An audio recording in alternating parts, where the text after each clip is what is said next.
쏠쏠한 에너지 지식은 이제 그만! 말랑말랑 재미있는 에너지 토크가 온다.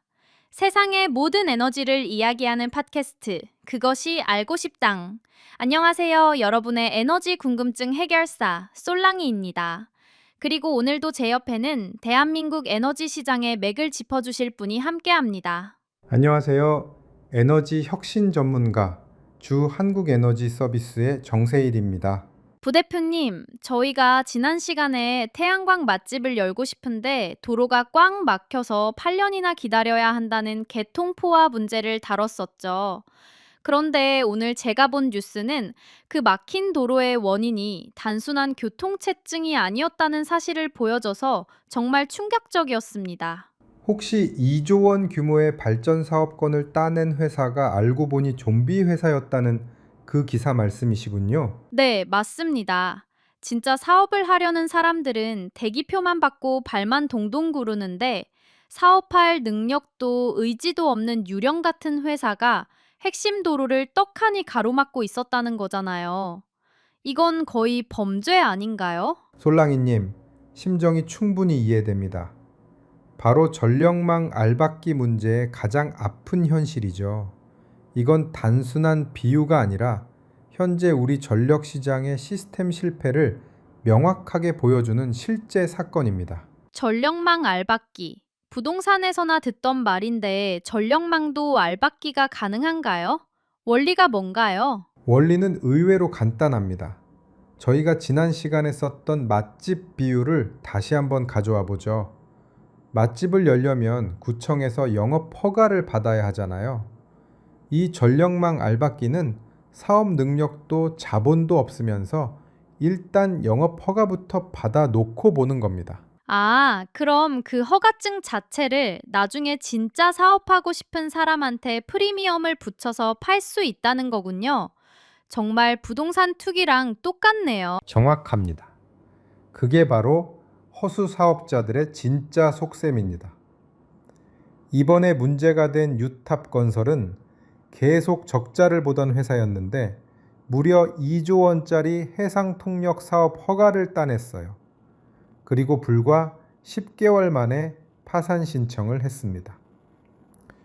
그동안 323메가라는 비유하자면 8차선 고속도로 하나를 통째로 차지하고 사라진 셈이죠. 정말 기가 막히네요. 그 8차선 도로를 이용해야 할 진짜 발전소들은 그저 속수무책으로 기다리고만 있었던 거잖아요. 국정감사에서도 지적됐는데 이런 유령 도로가 대체 전국에 얼마나 되는 건가요? 자료를 보면 더 놀랍습니다. 이런 식으로 허수 사업자들이 얌체같이 선점한 전력망 용량이 전국적으로 거의 5기가와트에 달합니다. 최신 원자력 발전소 4기 분량의 전기를 만들 수 있는 길을 막아선 거죠. 그 사이 실제로 발전소를 다 지어놓고도 접속을 못해 대기 중인 설비 용량이 3.2기가와트가 넘습니다. 원전 3기 분량이죠.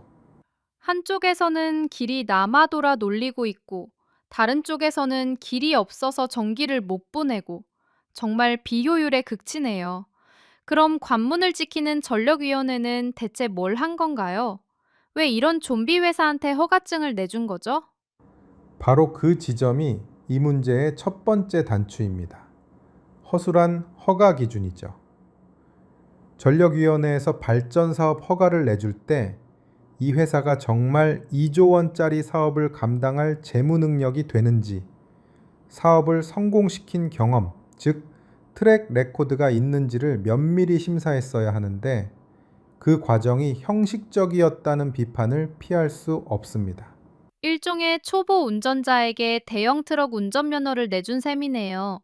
그럼 면허를 내준 다음이라도 이 운전자가 운전할 생각이 없어 보이면 면허를 박탈해야 하는 거 아닌가요? 좋은 지적입니다. 그게 두 번째 문제, 부실한 사후 관리죠. 다행히 최근 정부도 이 논쟁의 문제의 심각성을 깨닫고 허가를 받고 2년 이상 사업을 시작하지 않으면 허가권을 회수하는 등 관리에 들어갔습니다.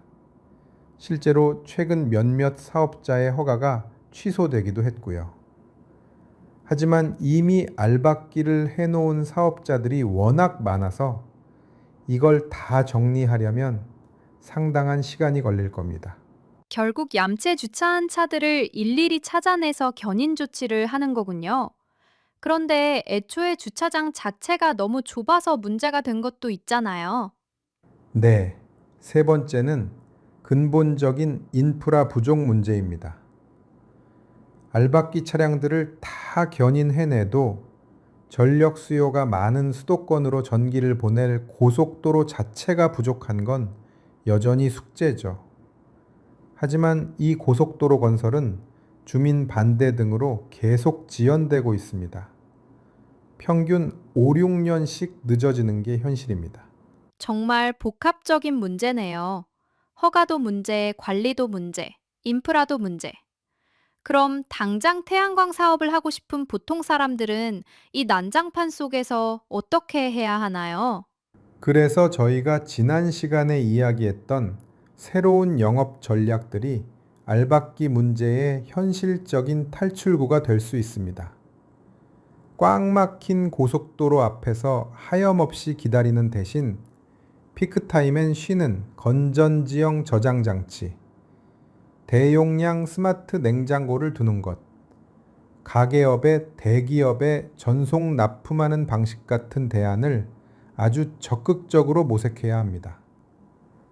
알박기 차량들로 꽉 막힌 도로를 피해갈 수 있는 새로운 길을 뚫는 거죠. 알박기 문제를 해결하는 거시적인 노력과 별개로 사업자 개개인도 살아남을 방법을 찾아야 한다는 말씀이시군요. 오늘 이야기를 들어보니 전력망이 곧 돈이고 권력이다 라는 말이 정말 뼈저리게 와닿습니다. 그렇기 때문에 더욱더 투명하고 공정한 시스템을 만드는 것이 우리 사회의 시급한 과제입니다. 전력망 알박기라는 기생충이 우리의 에너지 미래를 어떻게 갉아먹고 있는지 그 충격적인 민낯을 확인한 시간이었습니다. 함께 해주신 정세일 부대표님 고맙습니다. 청취자 여러분, 이제 저희가 청취자 여러분께 생각해 볼 질문을 드리고자 합니다. 이 심각한 전력망 알박기 사태의 가장 큰 책임은 누구일까요? 법의 허점을 교묘하게 파고든 좀비 회사일까요? 아니면 허술한 시스템을 만들고 사실상 방치한 정부일까요? 그리고 만약 여러분이 정책 결정권자라면 한정된 자원으로 무엇을 가장 먼저 해결하시겠습니까? 투기꾼들을 몰아내는 시장 정화에 집중하시겠습니까?